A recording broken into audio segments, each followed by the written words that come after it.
अस्सलाम वालेकुम स्टूडेंट्स। आज एक और हेल्पिंग वर्ब्स इस्तेमाल या मेन वर्ब कह लें इनको इस्तेमाल समझाऊंगा। डू और डज स्पेसिफिकली कहाँ पर इस्तेमाल होते हैं, इसी चीज़ को डिफाइन करूंगा। एक तो याद रखें कि ये इंटरोगेटिव जब बनाना हो प्रेजेंट इंडेफिनिट का, तो वहाँ पर डू और डज एज हेल्पिंग वर्ब इस्तेमाल होते हैं। फॉर एग्जाम्पल, क्या तुम भागते हो, क्या वो लड़ते हैं, क्या हम काम करते हैं। प्रेजेंट सिंपल का जब आपने सवालिया बनाना हो तो वहाँ पर डू और डज आता है, सिंगुलर के साथ डज आता है और प्लूरल के साथ डू आता है। फॉर एग्जांपल, डज ही गो, क्या वो जाता है, ही सिंगुलर है तो उसके साथ डज आ जाएगा। लेकिन ये याद रखें, जब आप डज लगाते हैं तो उसके बाद एस यही एस नहीं लगना होता, क्योंकि डज ऑलरेडी फर्स्ट फॉर्म हो चुकी है। तो डज ही गो सिंगुलर के साथ आपने डज लगा दिया, और प्लूरल है जैसे तो फिर डू यू रन। अब इसमें एक पॉइंट जेन में रखें अपना, ये तो नंबर 1 यूज है जो मैंने डिफाइन किया। अब नंबर 2 की तरफ चलते हैं। वो क्या है डज और डू का यूज। प्रेजेंट इंडेफिनिट के पॉजिटिव में हेल्पिंग वर्ब कोई नहीं आता। फॉर एग्जांपल, मैं जाता हूँ, आई गो, तुम खेलते हो, यू प्ले, वगैरह वगैरह।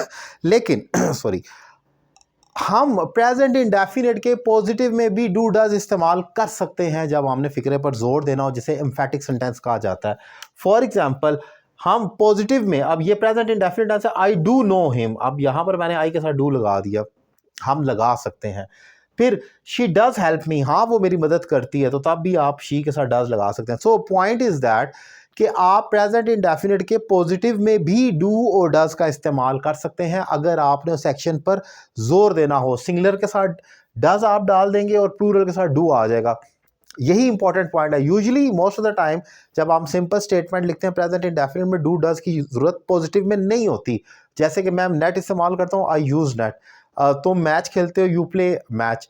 लेकिन यू डू प्ले मैच अगर कह दूं तो गलत नहीं हो जाएगा। इसका मतलब ये मैं जोर दे रहा हूं, तुम मैच खेलते हो, जोर देकर, तो वहां पर उसे एम्फेटिक सेंटेंस कहा जाता है। लेकिन वहां पर पॉजिटिव में भी डू और डज आ सकता है।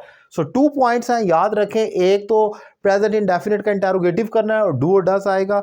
और अगर प्रेजेंट इंडेफिनिट के पॉजिटिव में भी आप इस्तेमाल कर सकते हैं अगर आपने एक्शन पर जोर देना है।